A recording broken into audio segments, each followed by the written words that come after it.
తుఫానాలు తోడవడంతో ఈ రోజు ఖమ్మం జిల్లాలో 3 రోజులుగా విస్తారంగా వర్షాలు కురుస్తున్న పరిస్థితి ఉంది. దాదాపుగా అన్ని మండలాల్లో వర్షం నమోదైనప్పటికీ కానీ కొన్ని మండలాల్లో మాత్రమే భారీగా అతి భారీగా స్వల్పంగా వర్షాలు నమోదైన పరిస్థితి కనిపిస్తూ ఉంది. దాదాపు చూసుకున్నట్లయితే గుండాల మండలంలో 62.2 మిల్లీమీటర్ల వర్షపాతం నమోదైంది. అదేవిధంగా అత్యల్పంగా చూసుకున్నట్లయితే ఏన్కూరు మండలంలో 4.2 మిల్లీమీటర్ల వర్షపాతం మాత్రమే నమోదైంది. ఈ వర్షం అనేది దాదాపుగా మైదాన ప్రాంతంలో మాత్రం అంతగా లేనప్పటికీ కానీ ఏజెన్సీ ప్రాంతంలో మాత్రం అల్లాడిస్తున్న పరిస్థితి కనిపిస్తూ ఉంది. దాదాపుగా ఏజెన్సీ వాసులందరూ కూడా తీవ్ర ఇబ్బందులు పాలవుతున్నారు. అశ్వారపేట మండలంలో ఈరోజు పెద్దవాగుని గుండా నీటిని ఒక గేట్ని ఎత్తి ఈరోజు 2820 క్యూసెక్ల నీటిని వరద నీటిని ఈరోజు దిగువ ప్రాంతానికి విడుదల చేసిన పరిస్థితి కనిపిస్తూ ఉంది. అదేవిధంగా చూసుకున్నట్లయితే కిన్నెరసాని వద్ద కూడా గేట్లను ఎత్తేసి 16,820 క్యూసెక్ల నీటిని దిగువ ప్రాంతానికి విడుదల చేసిన పరిస్థితి కనిపిస్తూ ఉంది. ప్రాజెక్టు గేట్లు ఎత్తివేసి కూడా అక్కడ నుంచి కూడా దాదాపుగా భారీగానే వరద నీరు అంటే 18,000 క్యూసెక్ల నీటిని కింది ప్రాంతానికి విడుదల చేసిన పరిస్థితి కనిపిస్తూ ఉంది.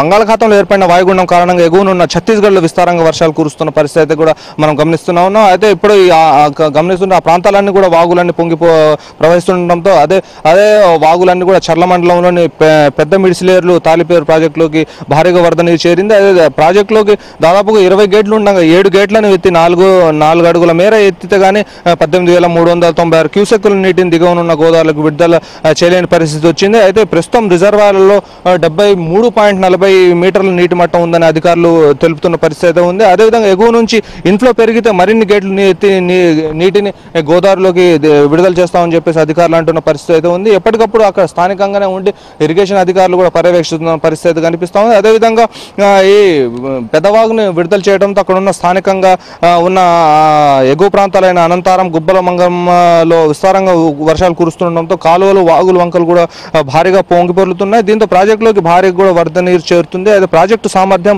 6.5 మీటర్లు. దీంతో ప్రాజెక్టు నుంచి నీటిని బయటకు వదిలారు. అయితే నిన్న వర్షాలు కురవడంతో రాత్రికి మరోసారి నీటిని కూడా బయటకు పంపే అవకాశాలు ఉన్నాయని చెప్పేసి ఐబీ అధికారులు కూడా అంటున్న పరిస్థితి ఉంది. ప్రస్తుతానికి చూసుకున్నట్లయితే ప్రతి ఒక్క చోట కూడా జిల్లా వ్యాప్తంగా భారీగానే వర్షాలు కురుస్తున్న పరిస్థితి కనిపిస్తూ ఉంది. అదేవిధంగా ఇన్ఫ్లో కిన్నెరసాని పరివాహక ప్రాంతంలోనే విస్తారంగా వర్షాలు కురవడంతో 5,000 క్యూసెక్కుల చొప్పున ఇన్ఫ్లో వస్తుందని చెప్పేసి అధికారులు చెప్తున్న పరిస్థితి కనిపిస్తూ ఉంది.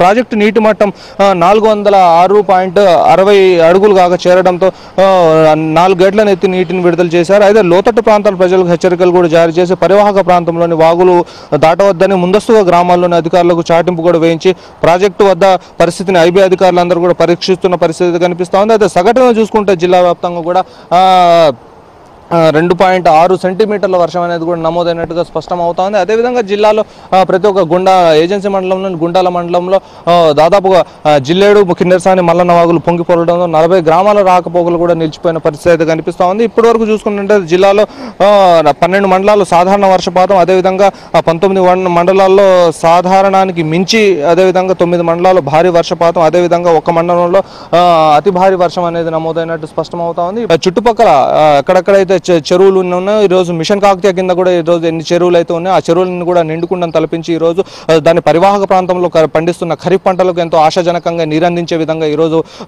నీళ్లు ఉండటంతో రైతులు కూడా హర్షం వ్యక్తం చేస్తున్న పరిస్థితి ఉంది. ఇది 3 రోజులుగా ఖమ్మం జిల్లాలో వర్షాలు కురుస్తున్న పరిస్థితి. Over to Hyderabad studio.